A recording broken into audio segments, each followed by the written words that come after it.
মা, মই কাইলৈ ধৰ্ষিতা হ'ম। তুমি মোলৈ বাট নাচাবা। হয়তো থিয়ই গিলিম দুগৰা, তুমি ৰুগ্ন দেহেৰে বনাই দিয়া ভাত। হয়তো যোৱাৰ পৰত পাহৰি যাম তোমাক এবাৰ সাবটি ধৰিবলৈ। দৌৰি দৌৰি আঁতৰি যাম মই। তুমি সদায় দৰে চিঞৰি সুধিবা, পানীৰ বটল আৰু ছাতিটো লৈছনে?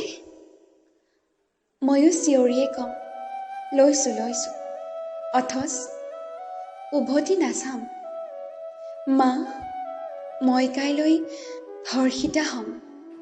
বাট নাচাবা দেই মোলৈ।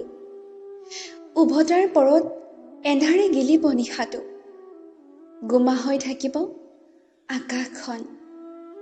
অ' মা, দিনৰ মোৰ প্ৰিয় গছবোৰ ৰাতি হ'লেই দৈত্য হৈ পৰে। নিজম পথটিত খৰকৈ খোজ দিম মই। কাইলৈ মোক গধুৰ গধুৰ উশাহ এজাকে খেদিব।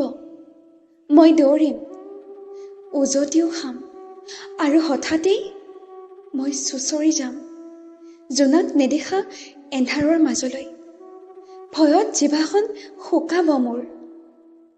মা, তুমি দিয়া পানীৰ বটল হয়তো ৰাস্তাতেই পৰি ৰ'ব। তোমালৈ বৰ মনত পৰিব মা। কাপোৰবোৰ হেৰাই যাব মোৰ।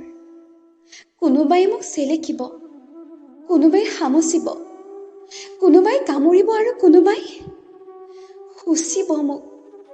কিন্তু মোৰ চিঞৰ কোনেও নুশুনিব। কোনোবাই মদৰ বটলেদি মোৰ মূৰতে ভাঙিব, কোনোবাই ডিঙিটো চোকা অস্ত্ৰৰে ৰেপিব। মই ঢলি যাম, তোমালৈ বৰ মনত পৰিব। তুমি যেতিয়া মোক দেখিবা, তুমি কিন্তু নাকান্দিবা। নহ'লে তোমাৰ মৰমৰ সোণজনীৰ মৃতদেহটোৱে বেছিকৈ ছটফটাব যন্ত্ৰণাত। মা, মই কাইলৈ ধৰ্ষিতা হ'ম। তুমি মোলৈ বাট নাচাবা দেই।